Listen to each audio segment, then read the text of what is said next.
2 weeks into Bengals training camp, and Skinny, we finally have our first fight. A little scrum breaking out there during Team 11 on 11 sessions. Yeah, obviously you're in those dog days now, right? Especially in between the last game and the Washington game. It's a long period of time. They actually have 6 padded practices. This was number 4 of those 6 today. So guys get tired of each other, and today was a long work day. They had a couple of long, really 30-minute sessions of drive the field, and that doesn't happen a lot in training camp. I mean, most sessions are 10 minutes at most, you know, red zone here, a third down period there. But these were like little game kind of conditions. And so Shamar Stewart, who was playing in place of Myles Murphy, who was out with an injury, he limped off of practice yesterday. He came around on a twist, kind of looked like he stumbled. Unfortunately, he almost stumbled into Joe Burrow's knees. Then Joe, trying to get out of the way, he goes down. And I think that's what the offensive lineman saw. And so that was the initial scrum. Then Shamar comes out for a couple of snaps. I'm going to guess they reminded him, don't hit number 9. And I'm going to guess he said, I didn't try to hit number 9. And so they put him back in, which was good to see.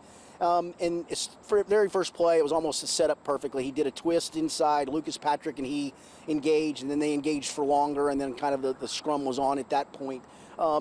I don't think I mind it too much. I guess I know where offensive linemen are coming from, right? You've got to protect the franchise, all that stuff. You know, I know we talked to both Lucas Patrick and Ted Karras after practice, and to their credit, they're like, we got to block better too. I mean, that's on us. But they also talk about we got to protect number 9 at all costs. I think some of this is just the natural progression of training camp, maybe reminding a rookie, hey, maybe it was an accident, my guy, but don't get so close to our quarterback. So I get all of those things, but I like the way Shamar Stewart plays with an edge. I mean, he just...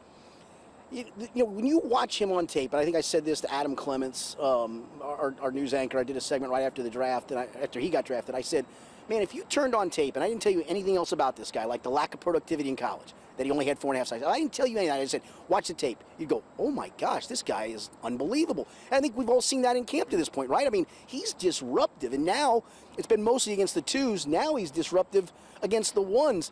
We still haven't seen him finish because, again, you know, he got only a handful of snaps in Philly. You're not allowed to do it here in camp, so I think that's the final straw. But as far as disruption goes, I mean, he is in the backfield a lot. Well, it's been a conversation, I feel like, at least once or twice a week when we do these podcasts.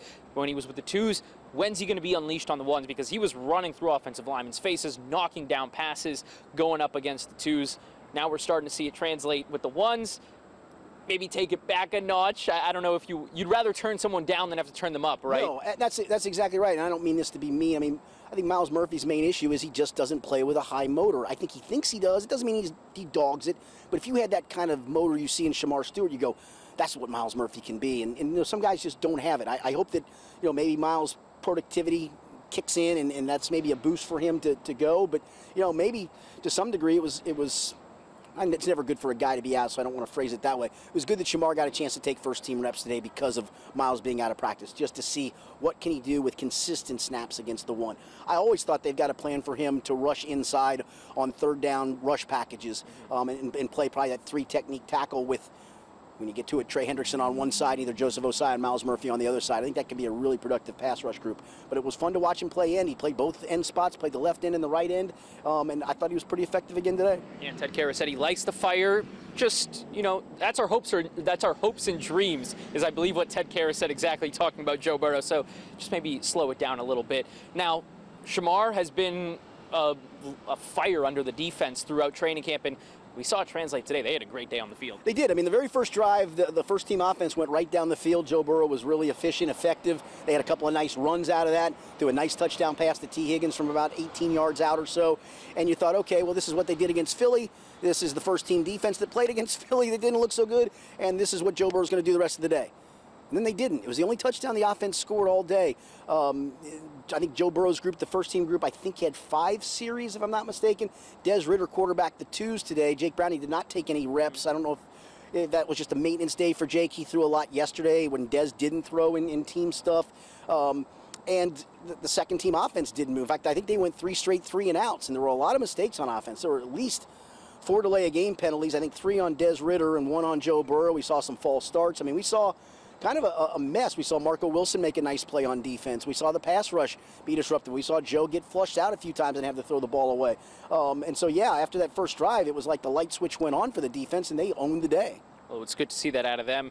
Now, part of that rush being successful, may also come from some of the people that were out. One of them in Orlando Brown Jr. not at practice today. Yeah, he was not here at all, and his car wasn't even here. So I'm going to guess he had some off-site thing that he was going to go do today and probably had an excused absence. I would assume that was the case. So, yeah, he did not go. Cody Ford played left tackle in his place.